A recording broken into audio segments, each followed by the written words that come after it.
face and voice of Africa. The story of resurgent and burgeoning Africa is here, only on the Pulse of Africa channel.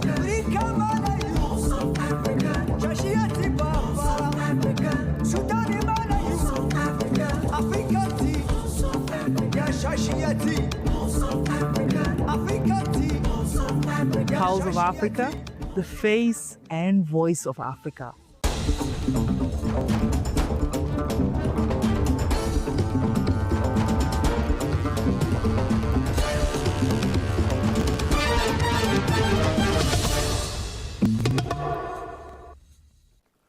Welcome to Pulse of Africa News. I'm Gamachi Samandida. Here we bring you inspiring stories and highlight key moments shaping the continent. Let's start with Africa's push for visa-free travel.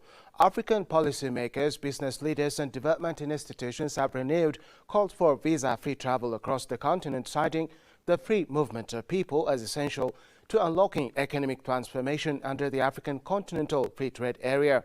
The call was made at a high-level symposium on advancing a visa-free Africa, co-hosted by the African Development Bank Group and the African Union Commission on the sidelines of the 39th African Union Summit.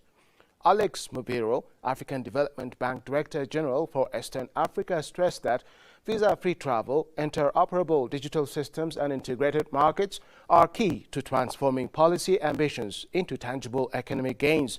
Former AU Commission Chairperson Nkosazana Dlamini Zuma noted that free movement is central to Agenda 2063, urging member states to operationalize initiatives like the African Passport and the Free Movement of Persons Protocol.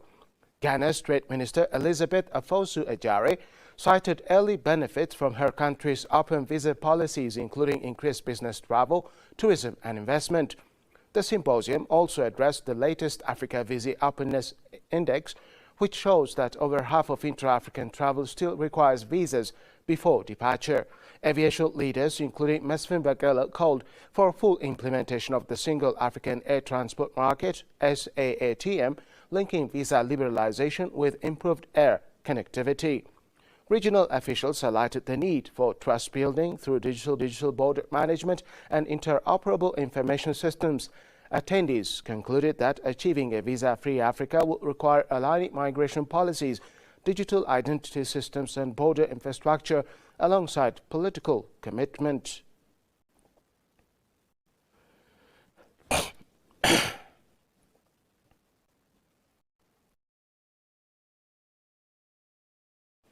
President Netumbo Nandi-Ndaitwah met with Salma Shimukwene, CEO of Reach Africa, to discuss developments in Namibia's energy sector and preparations for the upcoming Namibia International Energy Conference NIEC 2026. The president praised Shimukwene for her updates on company operations and the organization of the annual conference, stressing that the energy sector is central to economic growth and job creation in Namibia, especially in addressing high employment.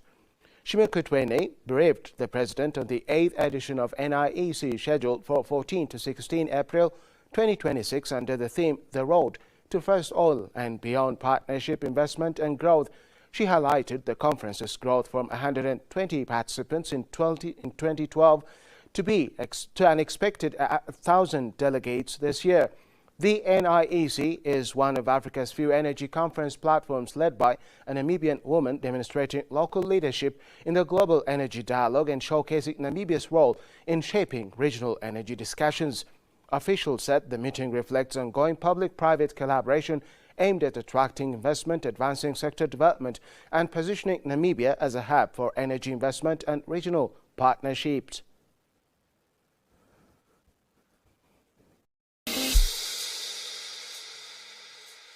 This is Adwa Victory Memorial Museum. The museum has been built to commemorate the victory of Adwa. And what is the victory of Adwa? Well, on the 1st of March 1896, Ethiopian patriots fought against Italian aggressors at the Battle of Adwa. And Ethiopians gained a decisive victory over Italian colonizers. By the time almost all African countries had fallen under European colonization, Ethiopia's resounding victory over European colonizer sparked anti-colonial movement, anti-colonial struggle, across Africa and black people around the world. Because of the victory of Adwa, Ethiopia is considered as a beacon of African independence and freedom. Tune into the Pulse of Africa for more stories of the victory of Adwa.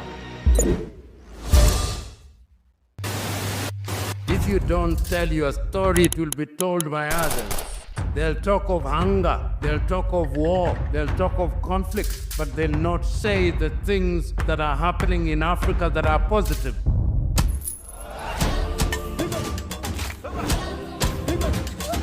This is POA, a very new media organization in Ethiopia. We have to be voice for ourselves. There is no one else that can tell our story better than us. If it's defending African matters, then go for it. Go for Pulse Media. This is the Pulse of Africa. Tune in, follow the journey, and learn about the news and what's shaping our African continent. I am really impressed by the work that they are doing by telling the African story from Africa for Africans. I think it's definitely needed. Please subscribe to the Pulse of Africa on all platforms.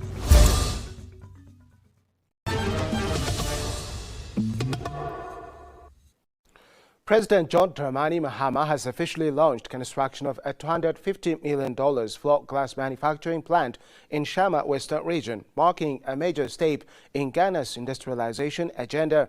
The project, known as the New Float Glass Manufacturing Company, is being developed in partnership with KEDA, Ghana Ceramics Company Limited, and international investors. The set cutting ceremony held on February 24, 2026 brought together senior government officials and industry leaders. Speaking at the event, Mahama said the factory forms part of broader efforts to expand local manufacturing capacity, reduce reliance on imports, and position Ghana as a regional supplier of industrial materials. This factory is going to be producing 200,000 square meters every day, not every year. Currently, this factory in Shama exports to over 20 countries, including, can you guess, United States. Shama tiles go to the United States market.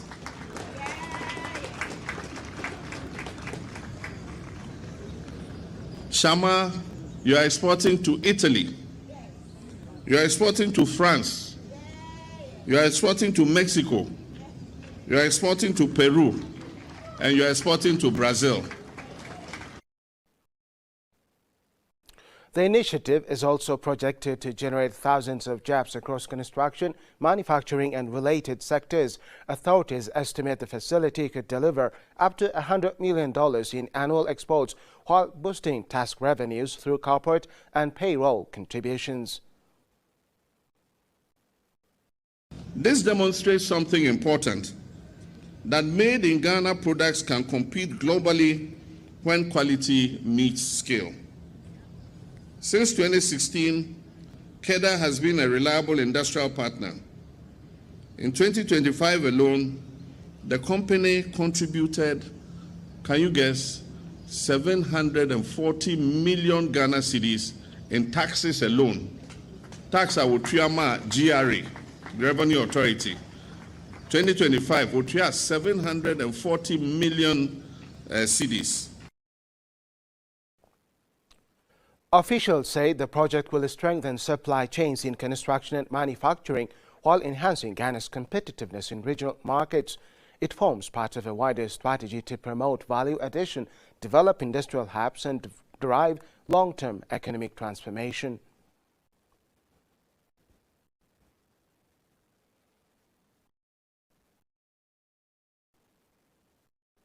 Moving on to Kenya. Kenya has taken a significant step in strengthening academic and diplomatic engagement with Russia through the launch of the Africa Center for the Study of Russia, ACSR, at the University of Nairobi. The initiative aims to deepen research and dialogue on Russia's global African engagement. Speaking at the event, Korir Singo-Oe, Principal Secretary in Kenya's Ministry of Foreign Affairs and Diaspora Affairs, underscored the importance of expanding scholarly and policy-oriented understanding of Russia's political, economic, and strategic role. It is a great honor to join you today of the Africa Center for the Study of Russia at the University of Nairobi. Kenya is very pleased, Your Excellency, to host this important center, one of the very few centers in the African continent that will facilitate dialogue between Africa and the Russian Federation. It is important to point out that at a pivotal moment when many African nations were emerging from colonial rule and charting the course of their sovereignty, the former Soviet Union extended important support through education, technical training, and political cooperation. Excellencies, this historic relationship between Africa and Russia is anchored in a profound legacy of solidarity forged during the height of Africa's struggle for self-determination. The newly established center will serve as a hub for research, policy analysis, and academic exchange focused on Russia-Africa relations. It is expected to foster partnerships, facilitate dialogue, and provide insights into shifting geopolitical dynamics. Officials said the initiative aligns with Kenya's broader foreign policy objectives of diversifying international partnerships and strengthening knowledge-based diplomacy. Anchoring engagement within academia is seen as a way to enhance evidence-driven policy making. This shared spirit of kinship is reflected in the lives of many African leaders, professionals, and scholars who trace their formative intellectual journeys to Russia. These enduring human connections serve as a living testament to the long-standing bond between our peoples, providing a robust foundation for our modern engagement. Indeed, the legacy of these educational exchanges remains one of the most resilient pillars of our bilateral relationship, ensuring that the seeds of cooperation planted decades ago continue to bear fruit. Furthermore, this partnership is distinguished by a unique historic reality: that the Russian Federation was never a participant in the colonial enterprise in Africa. This history of non-interference continues to foster a relationship grounded in genuine solidarity, mutual respect, and a partnership of equals as we navigate the challenge of the 21st century. Kenya aims to position itself as a regional leader in strategic studies and research-driven foreign policy engagement.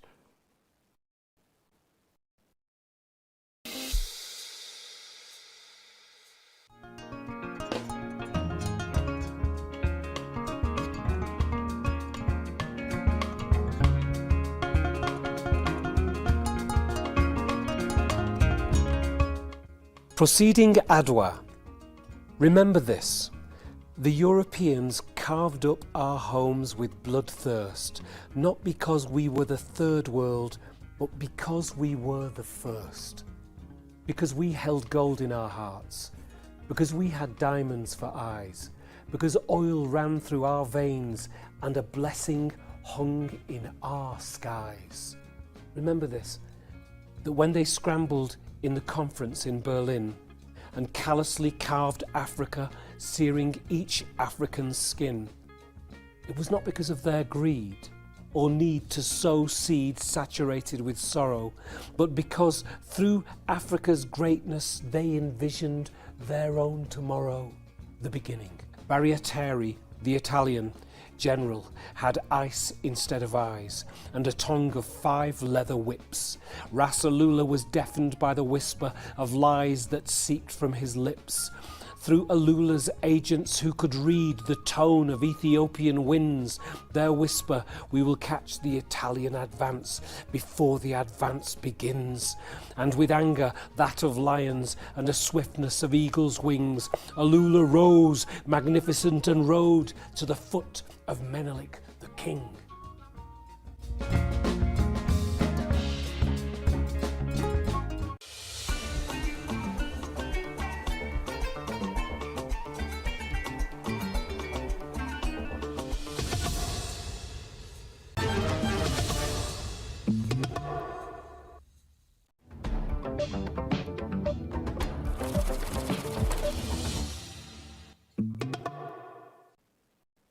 Moving to business news, Mali's hydrocarbon distribution sector has undergone a significant shift as NDC Energy takes control of approximately 80 service stations nationwide. The network, previously operated by Total Energies for 25 years, has now changed ownership for the second time in just over a year, signaling major consolidation among domestic energy players. In January 2025, Total Energies exited the Malian market, selling assets representing an estimated 25 to 30% of national fuel network to Benin based on Best Koli Energy. NDC Energy, a subsidiary of Nigadu Distribution Company founded in 2015, has now acquired those assets for undisclosed amount. Before the acquisition, NDC Energy operated just 4 stations in Bamako, but was already a key logistics operator, managing more than 200 tanker trucks and supplying fuel to mining firms and the state utility Energy du Mali. The addition of 80 stations transforms the company into one of Mali's largest ratio fuel distributors. The takeover comes as Mali emerges from a fuel supply crisis that began in late 2025 caused by insecurity along major transport corridors linking Bamako to Dakar and Abidjan. Authorities report importing supply conditions since early 2026, creating a more stable environment for expanded operations. With the integration of the new network, NDC Energy is also expected to safeguard approximately 1,100 jobs tied to the service stations, reinforcing its growing role in Mali's energy and distribution landscape.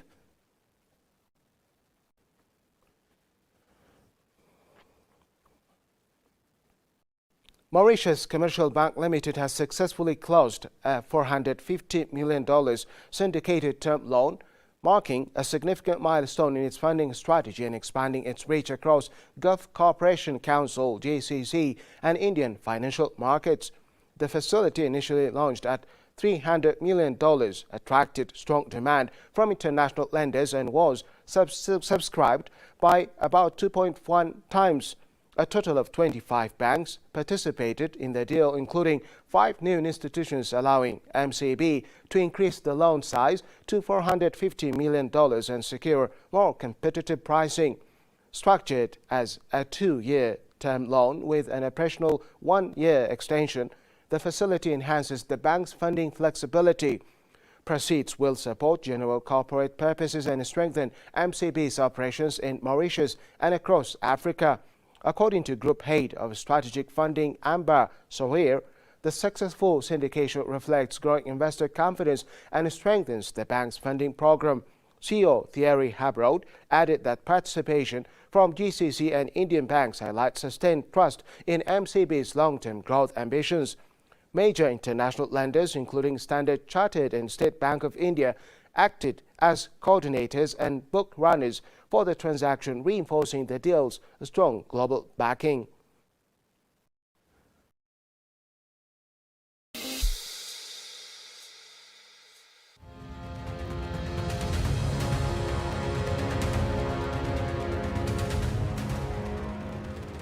Up until 1896 and the 1st of March and this decisive combat, there's a strong presumption on the part of Europeans, and you mentioned the Congress of Berlin, there's a strong presumption on the part of Europeans that Africa ultimately will be dominated by European imperial powers.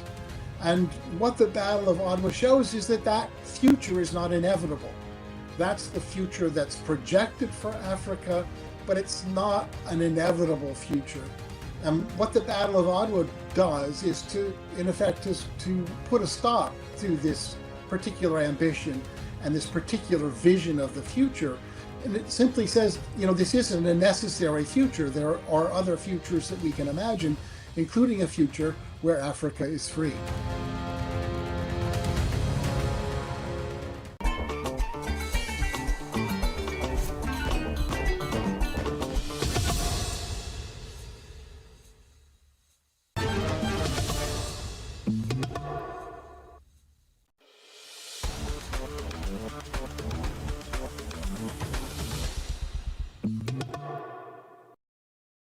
Sports news. Captain Ghislaine Chibak will headline an experienced Morocco squad for the Women's Africa Cup of Nations 2026, while teenage forward Kauter Asraf has received her first senior national team call-up.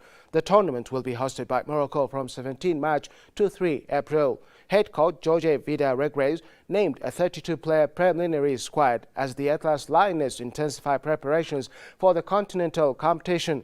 The squad blends seasoned international and emerging talent. Recalled players include Yasmin Rabat, Salma Amani and Sana Mosdi, while 18-year-old Asraf, who has impressed at youth level, adds youthful energy and attacking directness to the team.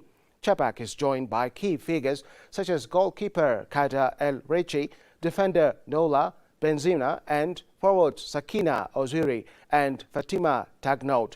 The coaching staff will use the Mawa camp to fine-tune tactics and strengthen team cohesion following mixed recent results. Morocco runners-up, when they last hosted the tournament in 2024, will aim to capitalize on home advantage and continued investment in women's football as they seek to mount a serious title challenge in 2026.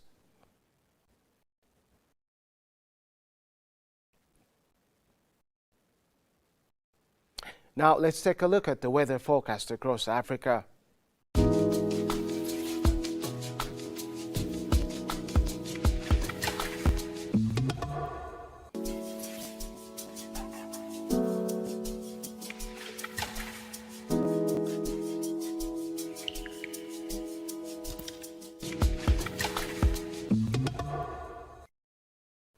That's all for this hour. Thanks for tuning in and goodbye.